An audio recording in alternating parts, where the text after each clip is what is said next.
Hello students, तो कैसे हो आप सब। आई होप आप सब अच्छे होंगे। मैं बता दूं को मैं भी बहुत अच्छा हूँ। कुछ क्लास 12 के स्टूडेंट्स हैं, उनका मैं उसमें मैसेज आ रहा था कि भैया कि आपने ना शेयर की जो चैप्टर वाली जो वीडियो है, जो थ्योरी पोर्शन है वो करवा दिया था। तो वैसे जो डिबेंचर वाला जो चैप्टर है जो कि अपना कंपनी अकाउंट्स के अंदर आता है, अकाउंटेंसी के अंदर, उसकी भी आप थ्योरी करवा दीजिए, जिससे कि है ना यदि बाई चांस कोई क्वेश्चन आता है थ्योरी का डिबेंचर से रिलेटेड या डिबेंचर चैप्टर से रिलेटेड, तो वो भी है ना हम लोग है ना कर सकें, तो उसमें भी हमारे काफी भी मार्क्स कटने के जो चांसेस है नहीं रहे। तो इससे क्या होगा कि अगर डिबेंचर से कोई भी थ्योरी क्वेश्चन आता है तो वो उसके लिए आप एबल रहोगे।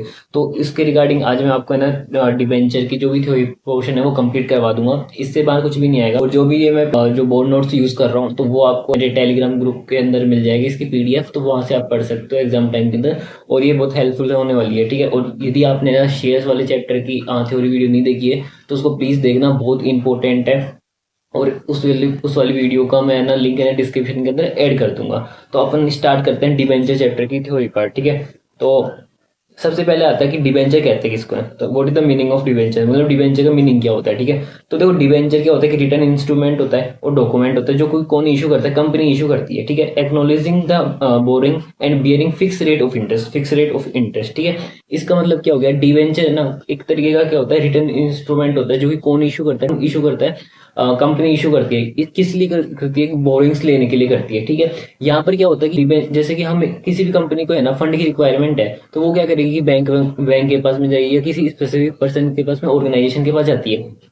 वहां से वो क्या करती है, बोरिंग्स वगैरह लेती है। बट डिबेंचर के अंदर ऐसा नहीं होता। डिबेंचर के अंदर थोड़ा वो शेयर का जैसा होता है कि वो है ना डिबेंचर इशू करती है। अब जिस भी व्यक्ति कंपनी को पैसा देना है ना, तो वो डिबेंचर को परचेज करके खुद का पैसा दे सकता है।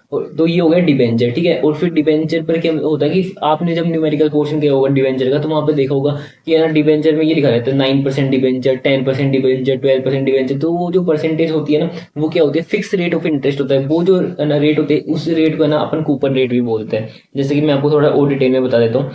जैसे कि आपने देखा होगा 10% डिबेंचर।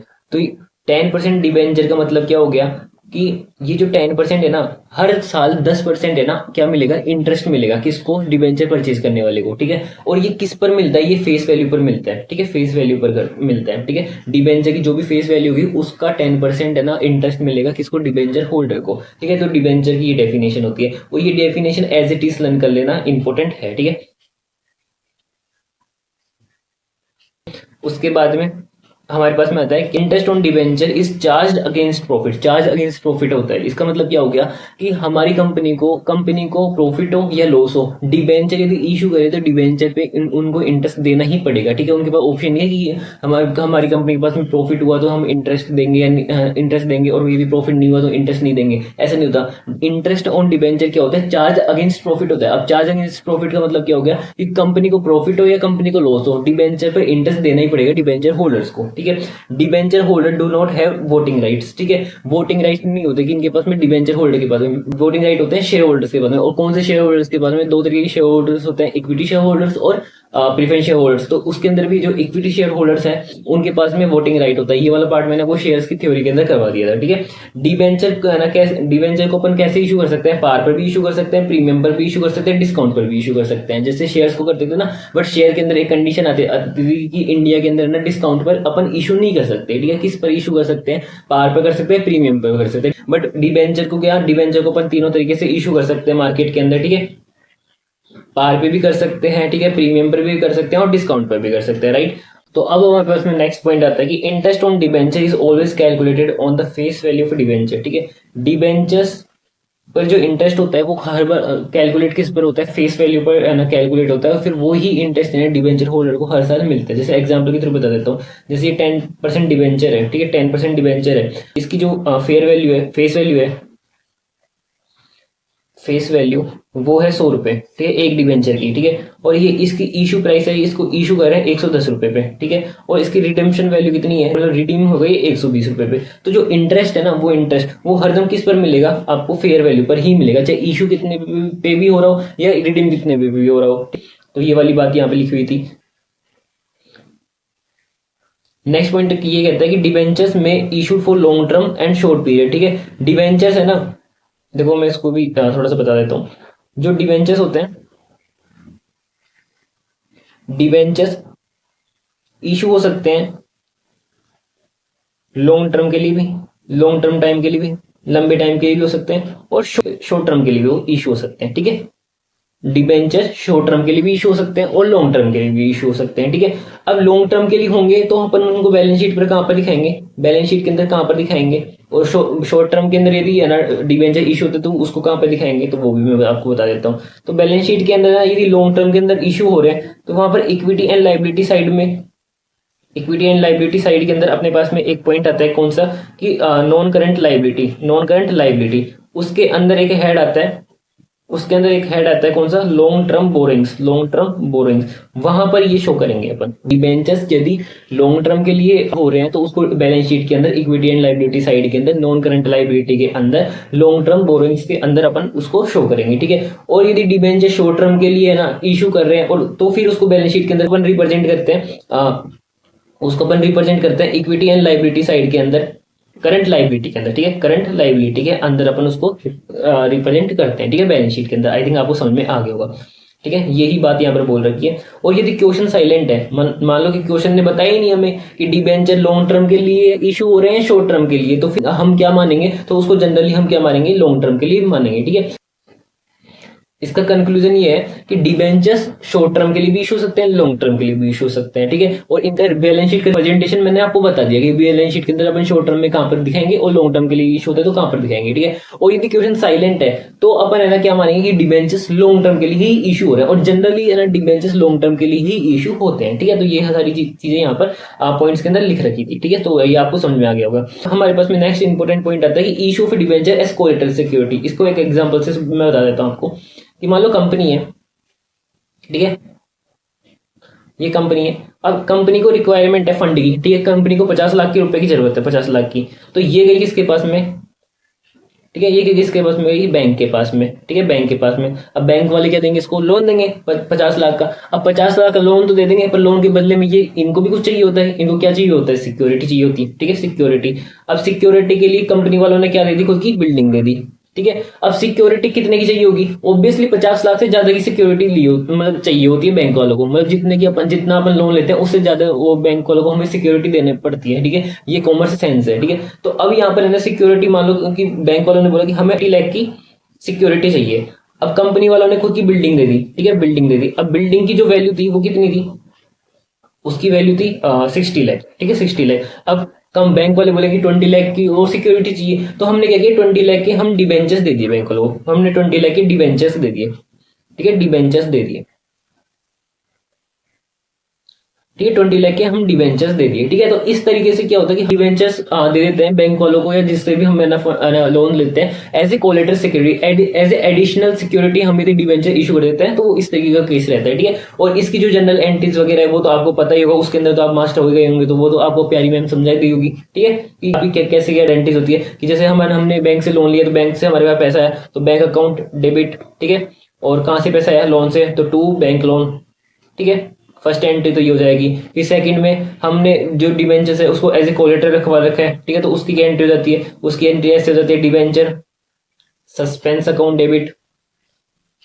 ठीक है, 2% डिबेंचर्स। ठीक है, ये दो एंट्री इसकी हो जाती है, इसके अंदर तो आप एक्सपर्ट हो। ठीक है, तो ये दो एंट्री हो जाती है। अब नेक्स्ट टाइप आता है हमारे पास में टाइप्स ऑफ डिबेंचर्स। ठीक है, टाइप ऑफ डिबेंचर्स, कितने टाइप के डिबेंचर होते हैं, तो डिबेंचर्स के कुछ जो टाइप्स हैं वो कुछ बेसिस के अकॉर्डिंग दे रखे हैं, तो वो आपको मैं बताता हूँ। जो डिबेंचर्स है,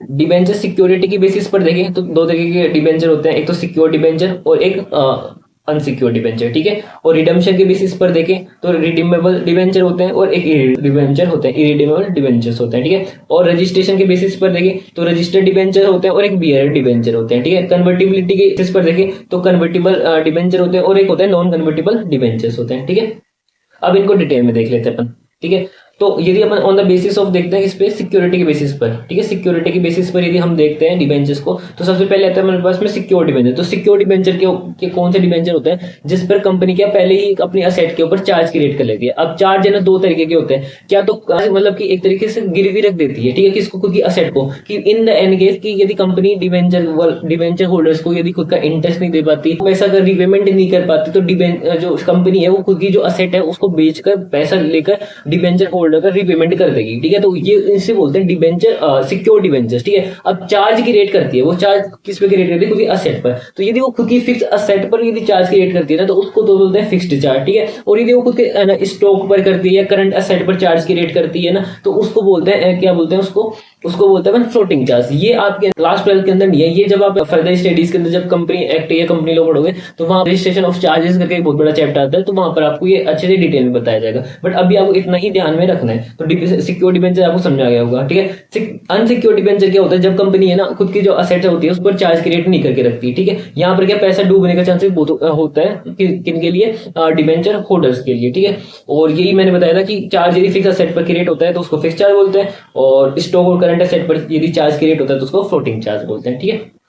नेक्स्ट आता है अपने पास में रिडम्पशन के बेसिस पर। तो रिडम्पशन के बेसिस पर सबसे पहले आता है रिडीमेबल डिबेंचर। रिडीमेबल डिबेंचर मतलब कि एक टाइम के बाद डिबेंचर होल्डर का पैसा है वो दिया जाएगा 5 साल के बाद में। 5 साल के बाद में रिडीम करे तो 5 साल के बाद में, 10 साल के बाद में रिडीम करे तो 10 साल के बाद में डिबेंचर होल्डर ने जो पैसा दिया था वो रिपेमेंट करा जाएगा, ठीक है। और एक होता है इरिडीमेबल डिबेंचर। इसका मतलब क्या होता है, डिबेंचर का जो डिबेंचर होल्डर ने जो पैसा दिया था वो रिपेमेंट नहीं करा जाएगा, ठीक है। कब तक नहीं करा जाएगा, इसका ये तब तक नहीं करा जाएगा जब तक कंपनी वाउंड अप नहीं होगी। जब तक कंपनी बंद नहीं होगी ना तब तक मतलब कि जो डिबेंचर होल्डर्स को जो पैसा है जो उन्होंने इनिशियल लेवल पर दिया था वो रिपेमेंट नहीं करा जाएगा, सिर्फ इनको इंटरेस्ट ही मिलता रहेगा। तो इस तरीके के जो डिबेंचर्स होते हैं ना उनको बोलते हैं इरिडीमेबल डिबेंचर्स, ठीक है। और इरिडीमेबल डिबेंचर के अंदर रीपेमेंट कब होता है, बाउंड अप के टाइम पे, जब कंपनी बंद हुई हो तो उस टाइम पे, ठीक है। नेक्स्ट आता है अपने पास रजिस्ट्रेशन के बेसिस पर। रजिस्ट्रेशन के बेसिस पर डिबेंचर कितने टाइप के होते हैं, 2 टाइप के होते हैं, रजिस्टर्ड डिबेंचर और बियरेड डिबेंचर। रजिस्टर्ड डिबेंचर कौन होते हैं, जैसे मैंने डिबेंचर खरीद रखा है तो मेरी पूरी इन्फॉर्मेशन उनके रजिस्टर ऑफ डिबेंचर होल्डर्स के अंदर लिखी हुई कि मेरा नाम क्या है, मेरी email ID, bank account number क्या है जिसके अंदर मेरे को इंटरेस्ट मिलेगा, ठीक है। मैं कौन सी सिटी से बिलोंग करता हूँ, तो इस तरीके से मेरी पूरी इन्फॉर्मेशन उनके पास में रहेगी, ठीक है। और मान लो कि बाई चांस मेरे पास, मैं किसी और को भी दे देता हूँ डिबेंचर और कंपनी को नहीं भी बताता हूँ, तो फिर भी जो डिबेंचर जो इंटरेस्ट है वो मुझे ही मिलेगा, क्योंकि मैं उनके पास में रजिस्टर्ड मेंबर हूँ, रजिस्टर्ड डिबेंचर होल्डर हूँ उनकी कंपनी का, ठीक है। वो मेरे को पूरी जितनी भी डिटेल्स है वो सारी मेंटेन करते हैं, ठीक है। और बियरेड डिबेंचर के अंदर क्या होता है कि वो जो इन्फॉर्मेशन है वो मेंटेन नहीं करते, वो एक सर्टिफिकेट रखते हैं डिबेंचर का। अब जैसे मैंने उनका बियरेड डिबेंचर परचेज कर रखा था, अब मेरे फ्रेंड को दे दिया वो सर्टिफिकेट, तो अब है ना कंपनी के पास में वो सर्टिफिकेट लेके यदि मेरा दोस्त जाएगा तो सिर्फ उसको इंटरेस्ट मिलेगा, मुझे इंटरेस्ट नहीं मिलेगा। या वो और किसी को जो सर्टिफिकेट है वो यदि ट्रांसफर कर देते तो उसको मतलब कंपनी वाले इंटरेस्ट देंगे। तो यहाँ पर क्या होता है कि ये मेरे ट्रांसफरेबल बहुत ज्यादा होता है, कौन सा, बियरेड डिबेंचर, ठीक है। नेक्स्ट लास्ट टाइप आता है हमारे पास में on the basis of convertibility. Convertibility के बेसिस पे क्या होता है, एक फर्स्ट होता है कन्वर्टिबल डिबेंचर। ऐसे डिबेंचर जो फ्यूचर के अंदर जाकर शेयर्स के अंदर ट्रांसफर हो सके, शेयर के अंदर कन्वर्ट हो सके, ऐसे डिबेंचर्स को अपन क्या बोलते हैं, कन्वर्टेबल डिबेंचर्स, ठीक है। और यदि वो डिबेंचर्स पूरी वैल्यू पर हो जाते हैं, मतलब 100 रुपए का डिबेंचर था और 100 रुपए का डिबेंचर पूरी वैल्यू पर ही, मतलब 100 रुपए का शेयर में यदि कन्वर्ट हो जाता है तो उसको बोलते हैं फुल्ली कन्वर्टेबल डिबेंचर। और मतलब कुछ डिबेंचर्स ऐसे कि पूरी वैल्यू पर है ना वो शेयर कन्वर्ट नहीं हो पाता, जैसे 100 रुपए का डिबेंचर था पर वो शेयर है ना 50 रुपए का ही मिल रहा है, ठीक है। मतलब 50 रुपए पे कन्वर्ट हो गया, 50 रुपए का डिबेंचर पे कन्वर्ट नहीं हो पा रहा, ठीक है। ये 60 रुपए का जो डिबेंचर था वो 60 रुपए का शेयर में कन्वर्ट हो गया, पर 40 रुपए के जो डिबेंचर थे वो कन्वर्ट नहीं हो सकता। तो इस तरीके के जो डिबेंचर्स होते हैं उनको बोलते हैं पार्टली कन्वर्टेबल डिबेंचर्स, ठीक है। और कुछ ऐसे डिबेंचर्स होते हैं जो नॉन कन्वर्टेबल होते हैं, ऐसे डिबेंचर्स जो फ्यूचर के अंदर कन्वर्ट नहीं हो सकते, ऐसे शेयर्स, ऐसे डिबेंचर्स को अपन बोलते हैं नॉन कन्वर्टेबल डिबेंचर्स, ठीक है। तो आई थिंक आपको जो डिबेंचर्स के जो टाइप्स थे वो आपको सारे समझ में आ गए होंगे, ठीक है। नेक्स्ट हमारे पास में टॉपिक आता है issue of debenture consideration other than cash. ये वाला तो इंपॉर्टेंट टॉपिक है, न्यूमेरिकल में तो इसका क्वेश्चन आता ही आता है, ठीक है। तो यहाँ पर क्या होता है कि बेसिकली मैं आपको एक एग्जाम्पल के थ्रू बता देता हूँ कि जब बेसिकली क्या होता है कि कंपनी जब है ना जब दूसरा बिजनेस परचेज करती है तो उसमें क्या उसकी असेट भी आती है, उसकी लाइबिलिटीज भी आती है, ठीक है। तो उसकी अपन एंट्री क्या करते हैं, इसमें तो आप एक्सपर्ट हो कि asset account debit to liabilities, ठीक है। और जितना पैसा अपन उनको देते हैं, ठीक है, तो उसको बोलते हैं अपन परचेज कंसिडरेशन, ठीक है, परचेज कंसिडरेशन। अब यदि यहाँ पर पैसा कम पड़ जाता है, ठीक है, यदि मान लो कि यहाँ पर पैसा कम पड़ गया तो यहाँ पर तो अपन क्या एंट्री करते हैं, यहाँ पर अपन लिखते हैं गुडविल, ठीक है। और यदि इधर पैसा कम बढ़ गया क्रेडिट साइड में तो उसको वहां पर अपन क्या लिखते हैं, कैपिटल रिजर्व, ठीक है। यही बात लिख रखी है यहाँ पे। ये एंट्री तो आप कर करके थक गए होंगे इस वाले चैप्टर के अंदर, इंपॉर्टेंट भी है और पेपर के अंदर यही वाली एंट्री आएगी, ठीक है। तो यही वाली बात लिख रखी है कि जब परचेज कंसीडरेशन है ना, परचेज कंसीडरेशन यदि ज्यादा हो जाता है किससे, नेट एसेट से, तब तो अपन किसका यूज करते हैं, गुडविल अकाउंट का यूज करते हैं, ठीक है। और परचेज कंसीडरेशन यदि कम होती है किससे, नेट एसेट से, तो अपन कैपिटल रिजर्व का यूज करते हैं, ठीक है। नेक्स्ट पॉइंट आता है हमारे पास में कि if debentures issue on loss on issue of debenture debited, ठीक है, तो premium on redemption on debenture credited, ठीक है। डिबेंचर इशू किसी पे भी हो रहे हो, प्रीमियम पे हो रहे हो और या डिस्काउंट पे हो रहे हो, कोई मतलब नहीं है। बट यदि डिबेंचर्स है ना रिडीम किस पे हो रहे हो, प्रीमियम पर, तो एंट्री करते हैं, तो वहां पर उस एंट्री के अंदर क्या करते हैं अपन कि जो loss on issue of debenture है ना उसको तो अपन डेबिट करते हैं, ठीक है, ये आपने जनरल एंट्री में देखा होगा, ठीक है। और premium on redemption of debenture इसको करते हैं अपन क्रेडिट करते हैं, ठीक है। एक बार मैं थोड़ा सा और बता देता हूँ अच्छे से। देखो जो डिबेंचर्स है उसको हमने इशू किया। अब इशू हम किस पे भी कर रहे हैं, मान लो कि प्रीमियम पे कर रहे हैं, ठीक है, या पार पे कर रहे हैं, या डिस्काउंट पे कर रहे हैं, ठीक है, ये तीनों इसमें से किसी पे भी कर रहे हैं। बट यदि हम उसको रिडीम किस पे कर रहे हैं, रिडीम उसको हम सिर्फ कर रहे हैं प्रीमियम पे, ओनली प्रीमियम पे, तब हम जनरल एंट्री करते हैं। तो जनरल एंट्री के अंदर अपन क्या करते हैं, देखो कि यहाँ पर जो loss on issue of debenture है ना उसको तो डेबिट करते हैं, ठीक है। Premium on redemption of debenture उसको क्रेडिट करते हैं, ठीक है। जो ये loss on issue of debenture इसको तो अपन जनरल एंट्री के अंदर डेबिट कर देते हैं, ठीक है। और क्रेडिट किस होते हैं, premium on redemption of shares, ठीक है, शेयर्स नहीं debentures, premium on redemption of debentures इसको अपन क्या करते हैं, क्रेडिट कर देते हैं, ठीक है। उसके बाद में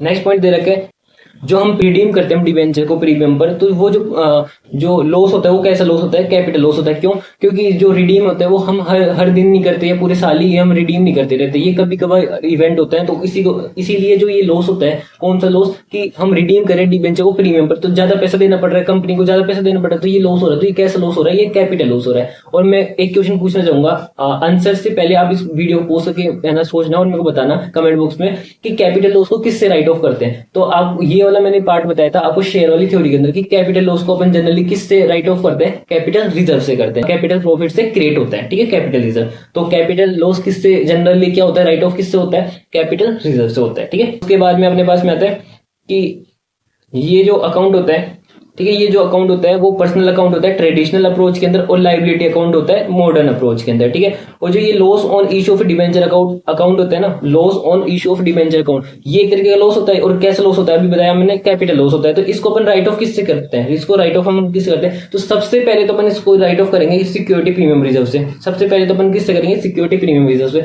उसके बाद में अपन करेंगे कैपिटल रिजर्व से। और उसके बाद में भी यदि हमारे पास में loss on issue of debenture में पैसा बच रहा है और राइट ऑफ नहीं हो रहा, तो फिर अपन करते हैं statement of profit loss account से, ठीक है। तो ये याद रखने वाली है, ये न्यूमेरिकल वाली बात है, आपको ये न्यूमेरिकल क्वेश्चन के अंदर मिलेगा भी, जहां तो मुझे लग रहा है, ठीक है। अब loss on issue of debenture account को कहां से राइट ऑफ करते हैं, तो सबसे पहले तो अपन किससे राइट ऑफ करेंगे, अपन करेंगे सिक्योरिटी प्रीमियम रिजर्व से, ठीक है। सिक्योरिटी प्रीमियम रिजर्व से करने के बाद में भी हमारे पास में है ना कैपिटल लॉस और बच रहा है, तो उसको फिर करेंगे कैपिटल रिजर्व से। और फिर भी हमारे पास कैपिटल लॉस बच रहा है, तो उसको फिर लास्ट में किससे करेंगे, statement of profit and loss account से करेंगे। तो आई थिंक आपको है ना ये सारा मतलब डिबेंचर के अंदर इतनी थ्योरी थी, तो इतनी इंपॉर्टेंट है, इससे बाहर कुछ भी नहीं आएगा।